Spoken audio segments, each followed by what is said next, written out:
All right, guys, here I am again doing this I call the NPA Shuffle.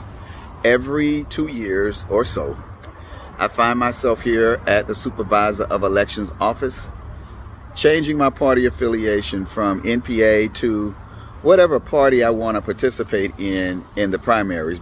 I could change Democrat, Republican, technically any of the parties, but usually there are only Republican or Democrats running in the primaries. And if I'm not registered as either Republican or Democrat, my NPA vote is canceled out. I literally cannot vote. Yes, technically I can vote on something if there's like dog catcher or a nonpartisan race or something that has nothing to do with Democrat or Republican. I can run in that, but I can't vote in the presidential elections or the for the Congress or Senate, like right now for the governor. I literally had to change my party affiliation or my designation of no party affiliation, and I had to choose a party. Now, personally, I think that's a violation of my rights, and we'll get into that much later. But I just wanted to share with you what is taking place, I believe, as the NPA voice is being heard. I've been registered NPA for 40 years, since I came out of the Army and got my voter's registration card. I looked at it and said Republican, Democrat. I'm like, why do I have to be either one of those? I'm gonna choose none of the above. And what has happened over the years, because the parties have become so extreme, it's about 47% of the electorate is Democrat and 47% is Republican, and that's 94% of the voters that are accounted for. It's that 6% in the middle that really these billions and billions and billions of dollars are being spent to influence. But one of the things that I want to share is I think it has come to the point where it's gone as far as it's gonna go. Back in the day, some of you may remember the television show Happy Days, and Arthur Fonzarelli, who was like the cool dude, kind of biker with the leather jacket. He always had something cool to say every episode. And then one episode, they decided that Fonzie was going to do his coolest thing ever, and he was going to jump the shark on skis, on water skis. And the show was a big flop.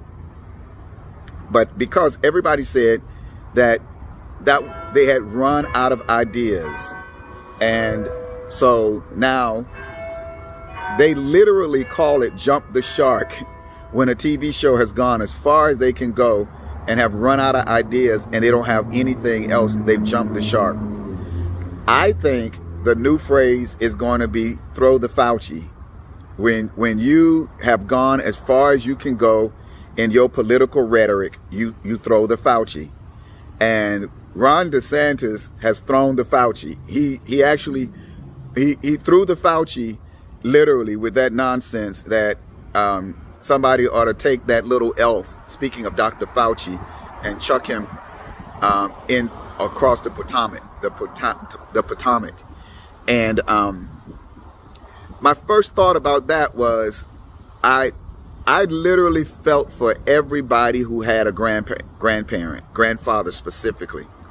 And my first thought was, if I came up on a man that had his hands on my grandfather about to do anything to him.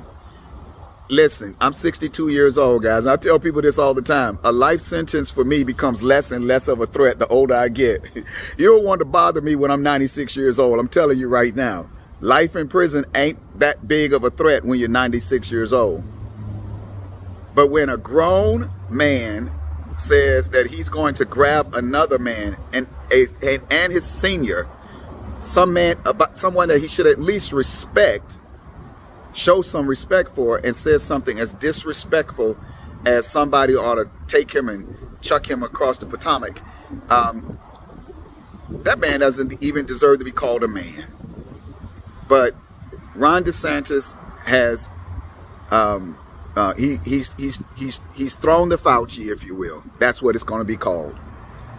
When that politician has said the most vile, nasty stuff, and they go as far as they can go, and they can't say anything nastier.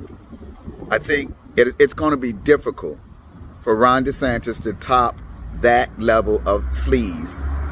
And I call it that because I can't help but think, what would I be feeling right now if that was my grandfather that he's talking about doing that to?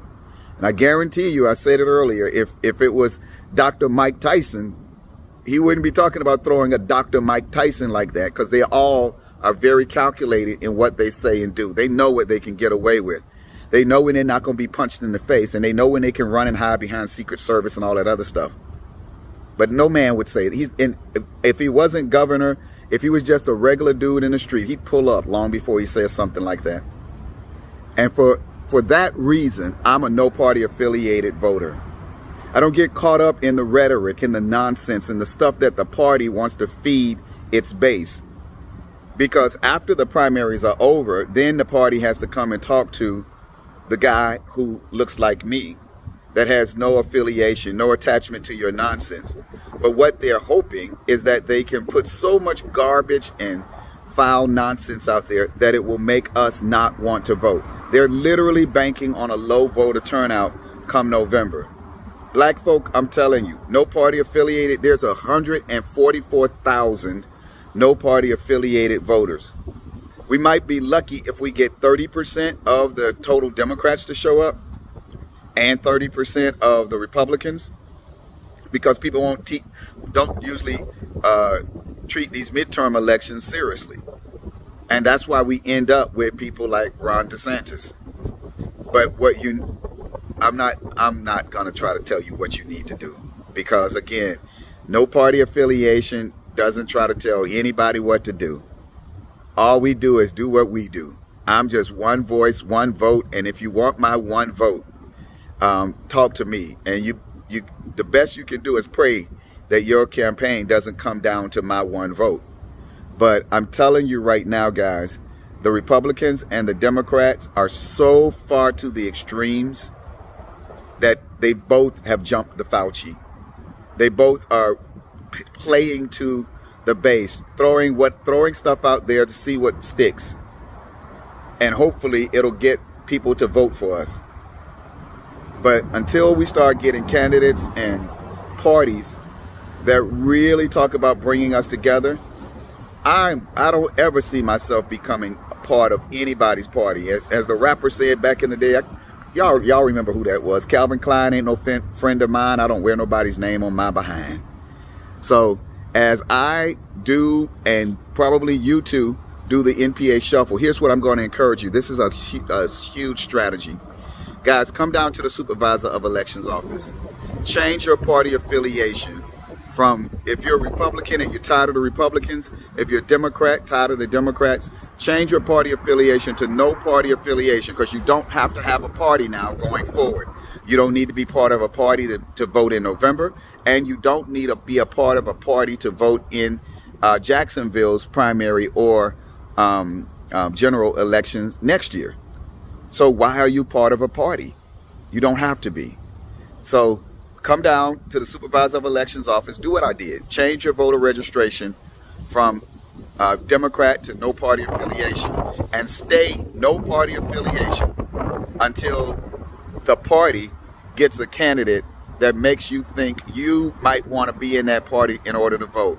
I'll share this. The only reason I changed from no party affiliation back to party affiliation to Democrat this time around was so that I could vote for Val Demings against Marco Rubio. I just like to see, I feel like the kids in elementary school. I just love to see the bully get beat up by a girl. Hey guys, listen, let's do this thing the right way. Let's come together in the middle. Let's tone down all of this racist rhetoric, and remember, only love can reverse the hate. So let's make that happen.